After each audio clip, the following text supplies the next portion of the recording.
Ayyappa birthday. స్వామి శరణమయ్యప్ప. అయ్యప్ప స్వామి వారి భక్తులు తెలియని వాళ్ళు ఉండరు. అయ్యప్ప అంటే ఎవరు తెలియని వాళ్ళు ఉండరు. అలాంటి అయ్యప్ప స్వామికి మనందరికీ ఎలా పుట్టినరోజు ఉందో అలాగే అయ్యప్ప స్వామి వారికి 2025 పుట్టినరోజు ఏప్రిల్ 11వ తారీఖున శుక్రవారం వస్తుందండి. చాలా అద్భుతమైనటువంటి విశేషం. అయ్యప్ప అని నామం పలికే ప్రతి భక్తులు మీ పరిసర ప్రాంతాల్లో ఉన్నటువంటి అయ్యప్ప స్వామి దేవాలయానికి వెళ్ళి చక్కగా అక్కడ అలంకారాదులు, పూజలు, అభిషేక ఆరాధనలు, హోమాదులు, అన్నదానాలు, భజనలు అందరూ కూడా చేయండి. మీ యొక్క స్వగృహంలో కూడా ఎలా మనం ఉగాదికినో సంవత్సరాదికినో మామిడాకులు కడతాము, మన అయ్యప్ప స్వామి వారి పుట్టినరోజు కాబట్టి మీ ఇంటిలో కూడా మామిడాకులు కట్టి, తోరణాలు కట్టి, ఇల్లంతా అద్భుతంగా చేసి, పూజాది కార్యక్రమాలు చేసి, అన్నదానం చేసి చక్కగా భజన కార్యక్రమాలు చేయండి. బ్రహ్మశ్రీ డాక్టర్ ఎస్ చంద్రమౌళి గురుస్వామి గారి నిర్మించినటువంటి ప్రపంచంలో ఎక్కడా లేని విధంగా అయ్యప్ప స్వామి వారికి 18 అవతారముల దేవాలయాన్ని నిర్మించి సమాజానికి అంకితం ఇచ్చారు.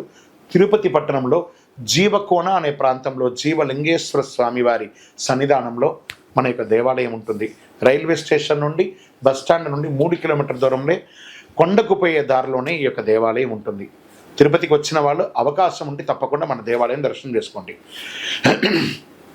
మరియు ఏప్రిల్ 11వ తారీఖున మన అష్టాదశ శాస్త్ర అయ్యప్ప స్వామి 18 అవతారముల దేవాలయంలో ఉదయం స్వామివారికి మంగళ స్నానములు, గణపతి హోమం, ఆరాట్టు మహోత్సవం, స్వామివారిని తీసుకువెళ్ళి ఆరాట్టు స్వామివారిని జలక్రీడలు చేసి తీసుకొచ్చేది, మళ్ళీ నవాభిషేకాదులు కూడా చేసి స్వామివారికి పడిపూజ చేసి మహా అన్నదానం చేస్తున్నాం. అన్నదానం వచ్చిన భక్తులకి అందరికీ అవుతుంది. ఈ అన్నదానము ఇక్కడ రోడ్ సైడ్లో ఉన్న వాళ్ళకి, పేదవాళ్ళకి, ఆర్ఫన్స్కి మరియు హాస్పిటల్ బయట వాళ్ళ అటెండెన్స్ ఉంటారండి. చాలామంది ఆర్థికంగా బాగలేకుండా ప్లాట్ఫామ్ మీద పడుకొని ఉంటారు. వారందరికీ కూడా మన యొక్క దేవాలయం నుండి ఫుడ్ ప్యాకెట్స్ తయారు చేసి వాళ్ళకందరికీ పంచబోతున్నాం. మీరందరూ కూడా ఈ యొక్క సేవా కార్యక్రమంలో పాల్గొనండి. మరియు ఇదే రోజు శబరిమలలో స్వామివారిని ఏనుగు మీద ఊరేగింపుగా తీసుకొచ్చి పంబా నదిలో పంబ ఆరాట్ జలక్రీడలు చేసి మళ్ళీ సాయంత్రం స్వామివారి దేవాలయానికి తీసుకొని వెళ్తారు. ఇది అద్భుతమైనటువంటిది.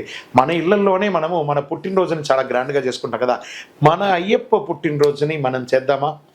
రండి, అందరూ కలిసికట్టుగా అయ్యప్ప స్వామి వారి జయంతి ఉత్సవాన్ని దిగ్విజయం చేస్తాం. ఇది ఆసేతు హిమాచలం. దేశ విదేశాల్లో ఉన్న ప్రతి అయ్యప్ప భక్తులకి ఇది ఒక పండుగ అయినటువంటి ఒక రోజు. శరణమయ్యప్ప, శరణమయ్యప్ప, శరణమయ్యప్ప. పుట్టినందుకు ఒకసారైనా ఆ స్వామివారి యొక్క జయంతి ఉత్సవాన్ని దిగ్విజయం చేద్దాం. శరణమయ్యప్ప.